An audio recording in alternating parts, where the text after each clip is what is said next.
Hi, and welcome to Architecture of Change. I am your host, Leanne Mair, as usual.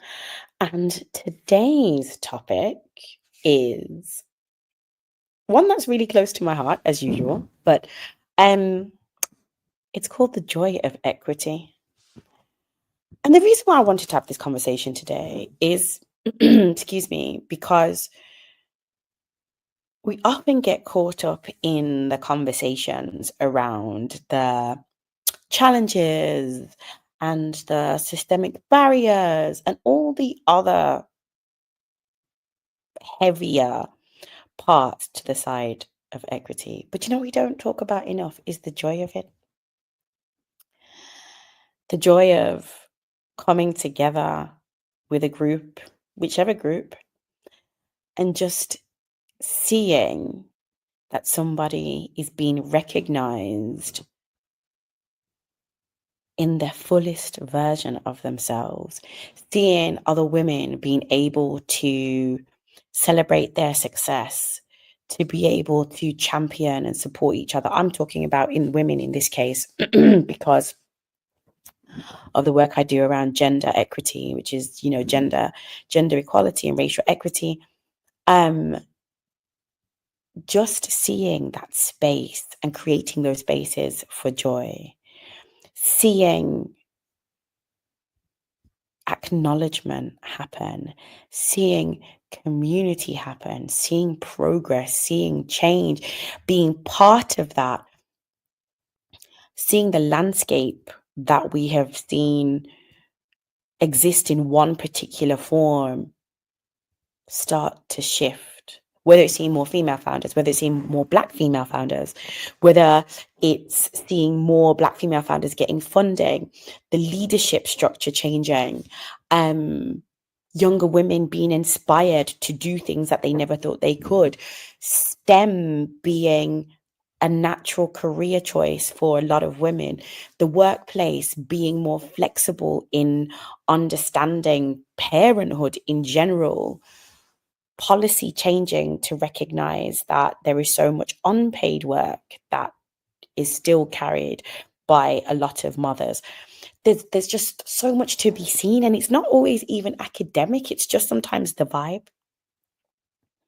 Going to an event and connecting with people who are doing the work, but despite everything are still finding the joy. Because a lot of the times, this is the hardest thing to connect with, is that when you are an architect of change, or you're someone who's focused on creating change, at whatever level it may be, and when I say whatever level, I just mean as in wherever you're choosing to do it, the work in and of itself can feel heavy and it can be tired. It can be tiring. Um, and I can still remember, and there are so many waves of fatigue, whether it's kind of industry-wide fatigue, whether it's, DEI practitioner fatigue or sustainability fatigue or whatever it might be, that it can just be so hard seeing so many groups of people being worn down and worn out, which is the reason why the joy, the individual joy, the collective joy becomes so important. And being able to connect with your own individual joy, to be able to recognize those moments of joy, are incredible. Because I think a lot of the time we just don't get that space. We don't get that space. I think sometimes because it's easier, not all the time, but sometimes it's easier to moan. I always like to quote this statistic that I read somewhere many years ago, which is, we're 7 to 10 times more likely to complain than we are to celebrate. So the soundtrack of complaints, the soundtrack of negativity is often a lot louder than the soundtrack of celebration.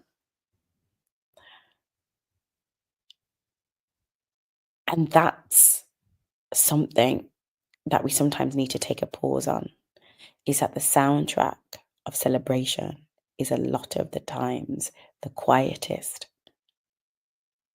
Because I feel like sometimes joy feels like it's being stolen.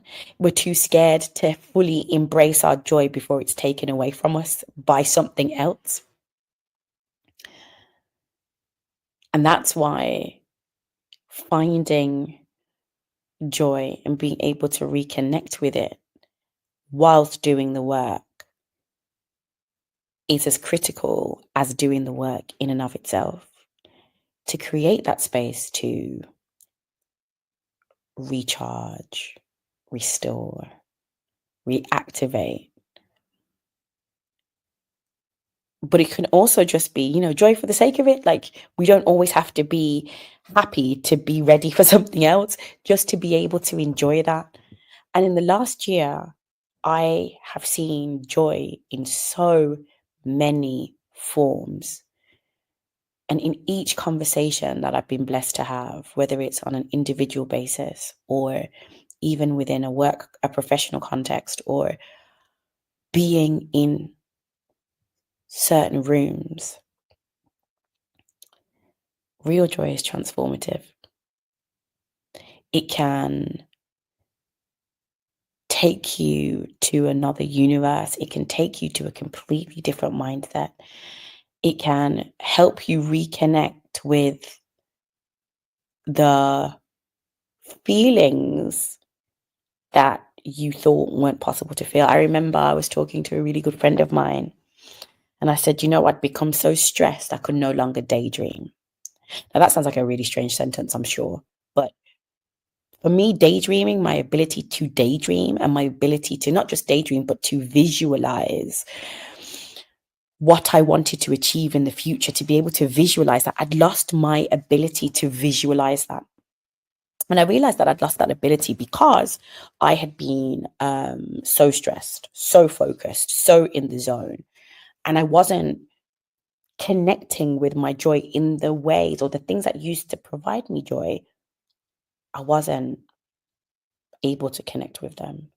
And through being, and when I say this, in spaces where I was doing, in spaces where the work was still happening, when joy burst through in those moments, it allowed me to be able to reconnect with my ability to daydream and visualize the things that I wanted to achieve, the changes that I wanted to make, and help me to reconnect with joy.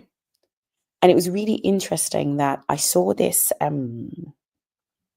saw a video, and this video was talking about how can we start to fundamentally reconnect with our happiness and our satisfaction and our contentment in a primal, fundamental way. And the gentleman suggested that you do some of the activities that you did when you were young, at a point where you were unencumbered from responsibility, challenges, and so on and so forth. And I was like, that feels like an interesting way to approach deep-seated happiness, contentment, joy. But I wasn't close to it. I was like, what did I like to do when I was a kid? I had a diary. I'm not going to say that the diary of Adrian Mole inspired me to have a diary. I was doing it before. Adrian Mole definitely was something I enjoyed reading, so I kept to that. But it was like, okay, diary, journaling. And I did all of this, not just as a kid, but throughout my life. But I forgot that I did it because it was something that there wasn't time for. And it was creating that time again. And it's through doing, like, that was just an example, but through doing something like that, it allowed me to be able to connect very deeply with my sense of joy as I continue to, in the very different ways that I choose to, accelerate gender equity in workplaces, society, wherever I can, wherever I can find it. And it's through that I've been able to connect with so many other people who are also intentional and aware about the necessity of happiness, the necessity of being able to find contentment, but also building that communally and in collaboration with each other. So that when one of you, I always liken it to waves. It's like, how do we extend our joy? Is almost like you have someone who's, you have a group on the front line, and as they feel tired, you also pour into them as they go back to recharge, and it keeps being this process of recharging, and you move together, which is why joy should always be shared, like without question, but why it's also important that we find our collaborators in that joy. um because it's not just about the work of equity, it's about the life we lead. And sometimes in the face of discrimination, racism, um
Sorry about that. There was a cut on the line.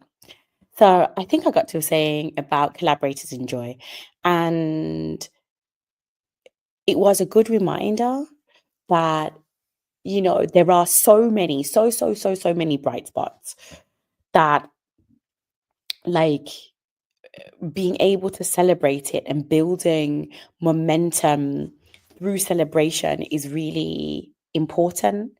That despite the challenges, that there is so much joy here, and that the joy makes the work even more worthwhile.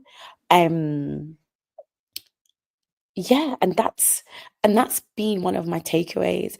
And I think this is, at the end of this season of equity and evolution, this deconstructing systems and dismantling systems and understanding, sometimes the knowledge can feel, very heavy. When you're like, I have to navigate so many things, so many different challenges. But this is all to say that there is so much joy to be found and on this journey. And as you go on the journey, um that you don't forget to find these outlets to celebrate, to meet fellow, not just co-collaborators or, collaborators in the sense of working, but your joyful companions on this journey. Um, so that those who are scared to make change also recognize and realize that there's so much joy to be had. Those who are overwhelmed by the challenges still see that part of, do you know something, this will always be worth it, because there is it's this isn't a there is beauty in the struggle bit. There is actual beauty that refreshes me and others, and that this is it's not just the hard work that pays off, and that you always have to wait to see the change to be happy, but that there's joy all along the way. So much joy, yes, in seeing change, but also being part of the change and being able to live it. Um, and in all the informal ways, the jokes, the silliness, the ability to connect on a deeper level, all of those things matter. And I hope that this episode of just closing out this equity and evolution series continues to be a reminder of that. And that if you're in that space right now where everything feels super heavy and you don't feel like there's joy, or you're feeling the fatigue, then this is the reminder to say, go and seek that joy. Go and find your fellow joyful brothers and sisters out there to reconnect with, as much for them as it is for you. As much for them as it is for you. And being able to share those ways in which you continue to find joy, or learning from others as to how they continue to find joy. Because there's so much that can make everything feel heavy, and the world is a crazy place right now. That being able to reconnect with the fundamental things that make you happy and being intentional about that